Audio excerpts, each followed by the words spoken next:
If your ride feels a little bumpy, even though the roadway is perfectly smooth, your car may need a little adjusting. Our auto guy, Brian Bowersock, is here to diagnose the problem. Good morning. Thanks for being here. Happy to be here. So what is it? If your car's kind of bouncing, you don't feel in control, what could be wrong with it? Shocks and struts are always a suspect when you have things like that. Your car kind of feels like a boat. You're going down the road. And it's bouncing around. The control feels a little wiggly on it. Things like that are good indications. So it's not just an inconvenience, it's dangerous. No, it can actually be a safety thing because the control of your car isn't there. When you turn the car real hard, the body rolls and things like that. The shocks aren't working properly.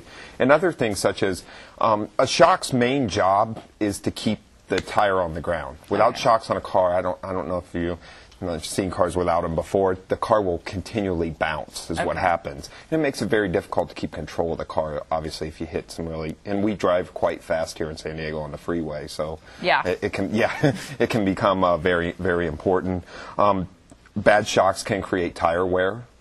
Extremely bad shocks can create other kind of component wear on the car as far as bushings and control arms and things like that. So it doesn't feel good and it can be a safety issue. Correct, absolutely.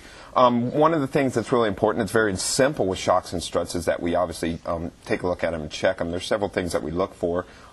Once again, at West Escondido Auto and Trans, we check them every time you do an oil change, but it's very simple. We usually drive the car, do a bounce test on them, which is really quick.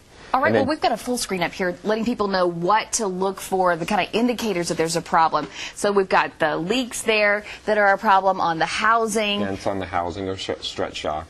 Then worn rubber mounting. But are these people, these are things that really you, the professional, is going to see when you get into looking at them. We're probably not going to notice those things ourselves. No, most likely you would notice more the ride, and the car doesn't feel right, it bounces a lot, things like that. Okay, now how much is it going to cost to change these out? Shocks and struts vary, and the quality of the shock and strut is always a big question. You can buy very cheap ones, and you can buy very expensive ones. So it all depends on what you're looking for. But is this one of those things you're going to get what you do pay for, or is there a mid-range of quality? And absolutely.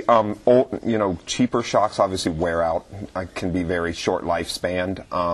They kind of label them as an OEM quality or above OEM quality, so you can get better or you can get, cheaper ones. All right, and this is a look here at the ones that you want to get rid of. Yeah, these are actually quite worn out. You should never be able to do this with a shock. As you can see, the brand new ones are fully extended. And they stay that way. They're very difficult to push down. All right. Thanks very much, Brian. We appreciate you being here and giving us some more insight. If you have a question for Brian, just log on to our website. We have a special slot there that you can put in your questions for him on fox6.com. Just click on Hot Topics.